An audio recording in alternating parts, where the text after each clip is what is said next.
welcome back to the Anchor Media channel. My name is Tatum Ayomike. I am the CEO and executive producer here at Anchor Media. In today's video, this is another industry report where I give you guys updates on what's going on in this amazing, wonderful, ever-changing podcasting industry that we all love and are a part of. So the first thing is Spotify is actually looking to add chapter support to their shows. So similar to when you log on to YouTube and you see, at 0 minutes and 35 seconds, the creator is talking about this. At 5 minutes and 54 seconds, they're talking about that. So those chapter marks are now coming to podcasts. And this is amazing because most of the time when you're listening to a podcast, you want to hear, if it's an entertainment show, you want to hear about specific topics or trending stories with the show. If it's something that's more business or educational, it may be certain subjects within the episode that you want to hear. And now it'll make it that much easier for you to find and really just condense the subject to exactly what it is that you want to learn. So this is a really, really awesome development that's happening right now. In my expert opinion, though, I think something that will be really great for this feature is if Spotify was to find a way to tie this into analytics, because as a podcast creator, it would be important for you to know, hey, my listeners really care about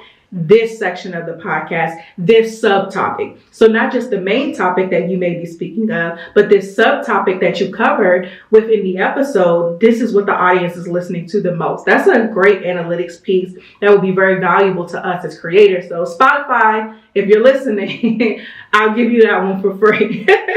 As we've seen over the years, Spotify has made a lot of strategic investment into podcasting, and acquiring Anchor was one of them. They purchased Pods, a podcast discovery platform. They purchased Megaphone. They purchased Gimlet.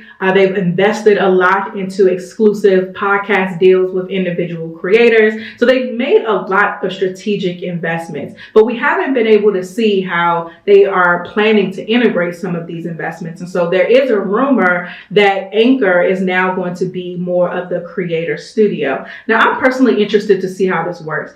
As an executive producer and a podcast marketing expert, on the back end, I've worked with other podcasts who have been hosted on Anchor's platform. And a huge downside, like make or break downside that I've seen to Anchor is many of the shows that I've worked with, as I'm helping them grow their platforms, I realize that they don't actually own the content. Anchor provided such a level of ease for them to be able to create their podcast, record from their phone, distribute it, potentially monetize it. But when I look below the hood, I was able to see that their podcast was actually not even attached to their Apple ID, which means that they don't own it. Anchor does. And one of the worst things that you can do as a creator is to give up ownership of your platform. So I'm interested to see if this is true. How is that going to change? Is Spotify going to make sure that creators own their content? Something else that I'm seeing is actually mirroring the social media industry. We saw trends when it came to social media influencer marketing to where companies moved from working with these Kim Kardashians or Kylie Jenner, these huge millions and millions of follower type of brands, and moved to smaller, more niche creators who have these smaller audiences, but their audiences are a lot more engaged. So they came up with the term micro influencers, right? We're starting to see the same thing with podcasting, to where you have the huge brands like the Joe Rogan podcast or these NPR shows, where these various platforms that are huge mega platforms. But honestly, the conversion for a lot of the brands as it relates to sponsorship is with more niche audiences, because niche audiences have more of a rapport with their listener, which means more of a conversion rate. And so you have companies like Redcircle that are popping up and working with smaller platforms and allowing podcasters to monetize their brands earlier. When I first started podcasting 6 years ago, the minimum threshold to get a sponsor was 10,000 downloads per episode.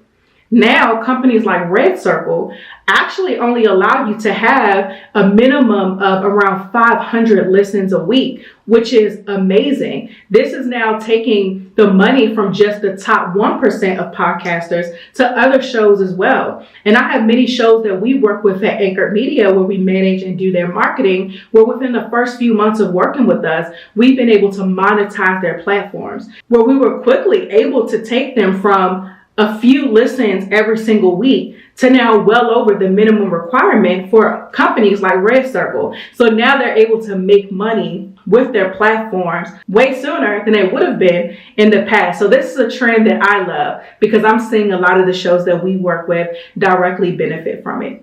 Make sure you click the link in the description to sign up for our Profitable Podcast newsletter to learn more about what's happening in the industry. Don't forget to like, subscribe, hit that notification bell so you don't miss when we post another video, and I'll see you in the next one.